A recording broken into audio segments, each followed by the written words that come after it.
দেখি মুকুটটা তো পড়ে আছে, রাজাই শুধু নেই। নেই মানে নেই।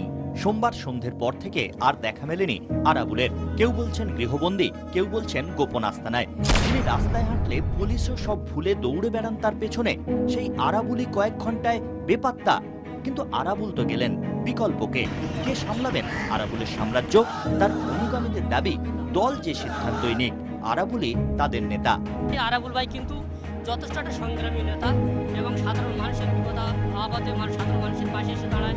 আয়াবুল হয়তো কোনো জায়গায় ভুলকে অনেক লোকের খারাপ লাগে, কিন্তু আয়াবুলের মতন নেতা হয় না, গরিবের নেতা। যখনই আমরা তাকে ডাকি, বিপদের মাঝে পড়লে আমরা তাকে ডাকি, সে সঙ্গে সঙ্গেই চলে আসে। নেতৃত্ব দিতে গেলে ভুল ত্রুটি হয়, হয়তো থাকতে পারে, আরাবুল ভাই ভুল ত্রুটি হয়তো থাকতে পারে, কিন্তু তাই বলে এত বড় সাজা, এটা যেন আমরা কর্মী হিসাবে যেন মেনে নিতে পারছি। ভাঙড়ের জোড়াখড়ের ঘটনায় দল থেকে 6 বছরের জন্য বহিষ্কৃত হয়েছেন ভাঙড়ের দাপুটের নেতা আরাবুল ইসলাম। দলীয় সব রকম দায়িত্ব থেকে সরিয়ে দেওয়া হয়েছে আরাবুল বিরোধী শিবিরের নেতা হিসেবে পরিচিত কাইজার আহমেদকেও। ভাঙড় 2 নম্বর ব্লকের পঞ্চায়েত সমিতির সভাপতি ছিলেন আরাবুল ইসলাম। তৃণমূল যুবরও সভাপতি ছিলেন আরাবুল। দলের নির্দেশ অনুযায়ী এই 2 পদের দায়িত্বই কি খোয়াবেন আরাবুল, নাকি স্থানীয় নেতারাই তার বিরুদ্ধে অনাস্থা প্রস্তাব এনে নতুন নেতা নির্বাচিত করবেন? তৃণমূল হাইকমান্ডের তরফে যদিও কোনো স্পষ্ট নির্দেশিকা নেই। মঙ্গলবার আরাবুলের বাড়িতেই স্থানীয় পঞ্চায়েত সমিতির সভ্যরা এ নিয়ে এক প্রস্তুত বৈঠক করেন। দাপুট নেতা আরাবুলের এই দুর্দিনে চক্রান্তেরও গন্ধ পাচ্ছেন আরাবুলপন্থীরা। আরাবুল বিরোধী কায়দারকেই কাঠগড়ায় তুলেছেন তারা। চক্রান্ত করে ফাঁসানো হয়েছে বলে আমরা মনে করছি, কারণ 1 নম্বর ব্লকে যে কাইজার আহমেদ বলে একজন আছে, দীর্ঘদিন ধরে ভাঙড় 2 নম্বর ব্লক আমরা কখনোই আমরা কাইজারকে চাই না, ওরা পাক্কা সিপিএম। আরাবুলের পর এবার ভাঙড়ের দায়িত্ব কে পাবেন? কার মাথায় উঠবে আরাবুল সাম্রাজ্যের মুকুট?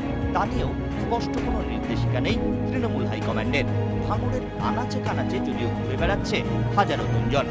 কেউ বলছেন আরাবুল মুকুট পাবেন ওহিদুল ইসলাম, ভাঙড় 2 নম্বর ব্লকের সভাপতি। আবার কেউ বলছেন তৃণমূল নেতা নান্নুরকেই দেয়া হতে পারে আরাবুলের মুকুট। ভালো সংগঠক হলেও দলের স্বাস্থ্যের ক্ষোভে পড়েছেন এই নান্নুর। এই দুজনের নামই আপাতত শোনা যাচ্ছে ভাঙড় তৃণমূলের অন্দরে। তবে সংগঠক আরাবুলের মতো ক্যারিশমা নতুন এই নেতারা দেখাতে পারবেন কিনা তা নিয়ে মধ্যে তৃণমূল শিবিরও। নেতা মন্ত্রীদের কথায় এতদিন ছিলেন তিনি দলের তাজা নেতা। সেই তাজা নেতাকেই বহিষ্কারের ঘটনায় খুব স্বাভাবিকভাবেই ছন্দপতন ঘটেছে ভাঙড় অঞ্চলে। কর্মীদের মন খারাপ, তারা মনে করছেন আদতে তাজা নেতার সঙ্গে চক্রান্ত করা হয়েছে, আর সেই চক্রান্তের স্বরূপই দল থেকে বহিষ্কার করা হলো আরাবুল ইসলামকে। 24 ঘন্টার জন্য ক্যামেরায় পার্থ পালের সঙ্গে মমিতা চক্রবর্তী, ভাঙড়।